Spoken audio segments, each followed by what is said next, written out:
Hi, I'm PFC Ernest Stanley from the City of Bowie Police Department. We are joining with many of the municipal police agencies in the county, along with law enforcement all over the state, to participate in the National Click It or Ticket Mobilization. During the National Click It or Ticket Mobilization, officers, deputies, and troopers will intensify their usual enforcement of child passenger safety laws and seatbelt laws by setting up enforcement activities such as seatbelt enforcement zones and extra patrols. They will also pay enhanced attention to these laws on their routine patrols. Drivers and adult front seat passengers failing to restrain themselves and their child passengers will be ticketed according to the law.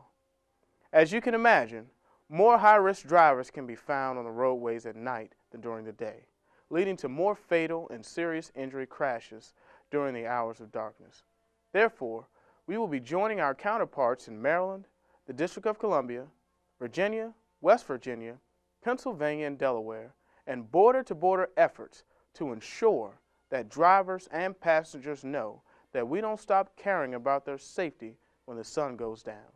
We want everyone buckled up on every trip and every vehicle. This is PFC Stanley from the City of Bowie Police Department telling you to buckle up.